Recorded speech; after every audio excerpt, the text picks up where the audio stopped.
Barack Obama has officially responded to the allegations from President Trump. All right, so here we go. Statement from Patrick Rodenbush. The rodent in the bush. No, I'm just kidding. Rodenbush, spokesperson for President Obama. Out of respect for the office of the presidency, our office does not normally dignify the constant nonsense and misinformation. There's that old word coming back. Misinformation flowing out of the White House with a response. But these claims are outrageous enough to merit one. These bizarre allegations are ridiculous and a weak attempt at destruction. Nothing in the document issued last week undercuts the widely accepted conclusion that Russia worked to influence the 2016 presidential election, but did not successfully manipulate any votes.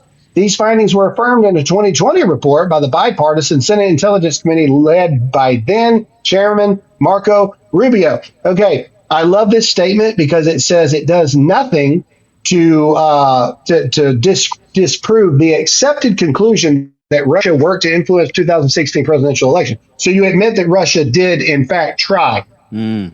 That's what President Trump's saying. You, President Obama, you actually were working with the Russians to try to influence the 2016 election. But for Hillary Clinton, you know what I mean? I love how he did not respond to the spying on the campaign part. See, this is the type of stuff, dude, I love this. I'm telling you, it's not going to be Obama that goes down. Somebody's going to go down for all this stuff, man. Because even in the response, he says, yeah, Russia did interfere with the 2016 election. It just didn't work. That's exactly what President Trump's saying, except it wasn't Trump that worked with Russia to try to manipulate it. It was you that did it to try to manipulate it. And so I think that's great. But let's keep, there's more stuff here. Yeah, Tulsi responds. Okay. All right, so we're going to listen to a good bit of this. This is Laura Trump filling in for Will Cain. This is Tulsi Gabbard. Can we get some American flags for Tulsi? Look, man, at least she's got the guts to put this stuff out there. That's all I'm going to say. Tulsi's a friend of mine. We've been cool with each other for a long time. I will say, man, she's impressing me outside of probably Pete. She's impressing me probably most right now out of everybody because, man, at least she's got the guts to put this stuff out there. Let's hear what she has to say. Give me your response to what we heard from former President Obama there. He's saying that none of this makes any sense, that this is a distraction. What do you say to that?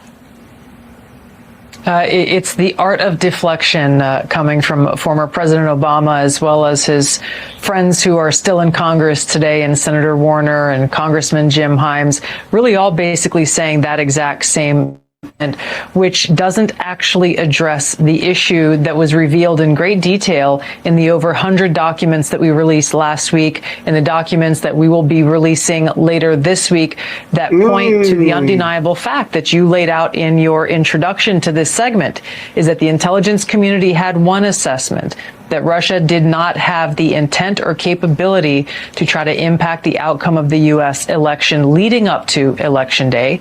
The same assessment was after Donald Trump was elected by the American people as president in 2016, defeating Hillary Clinton.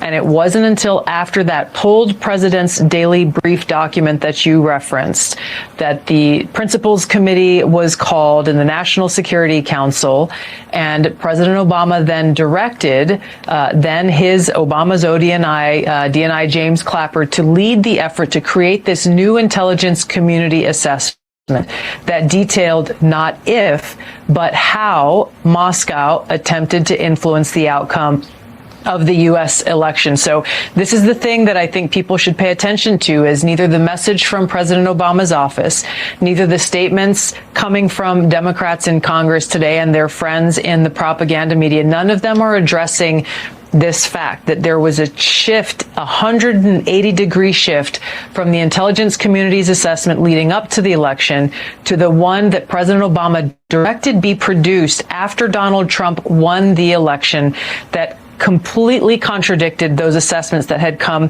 previously. The second thing I want to address that's very important, Laura, is that you in the clip that you played, you saw John Brennan, James Clapper, James Comey stated with high confidence this January intelligence community assessment that they drafted at the direction of President Obama.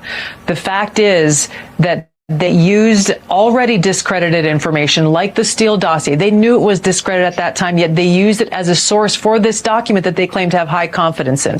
They used intelligence that some of these intelligence community professionals rejected previously because of the lack of credibility and the lack of the ability to vet with any kind of confidence whether or not that information or intelligence was accurate and could be used for an assessment.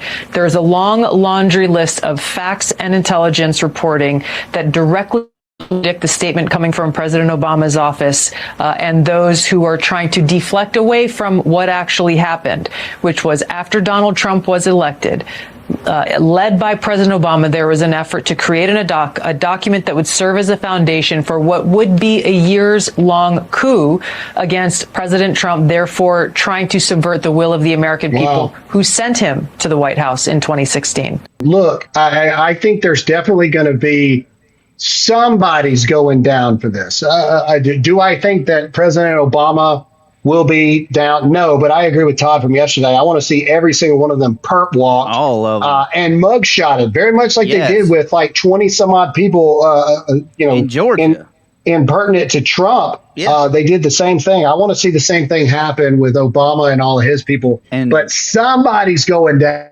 stuff, man, because here's what I like about Tulsi. And somebody said, has anyone seen the movie Thunderbolts? Yes, I have. And that character is 100% trying to make fun of Tulsi Gabbard in that, but either way. Oh, I can't unsee this. I can't unsee this. Well, I can't you can't unsee this. Well, I know, but have you seen Thunderbolts? You know what I'm talking about? Yeah. That politician is trying to pull it up, Todd. They're trying to poke fun at Tulsi Gabbard there. But either way, I'll say this: if Tulsi pulls this off, which I'm hopeful that she does, I don't know, man. What about a Vance Gabbard ticket in 2028? This is what we're talking about. Like this chick's character in there, like that. It's just, I don't know, man. And somebody's like that character. Some Marvel nerd was like that character was in the thing long before. Whatever. I highly doubt that everything she did as the corrupt senator and every political thing that she had in that. I'm sure that was written exactly like that in the Marvel comics 60 years ago or whatever. Right now, my three possible 2028 things is Vance Trump, with it being Laura. It is Vance Hegseth, or it's Vance Gabbard. That's where I'm at right now.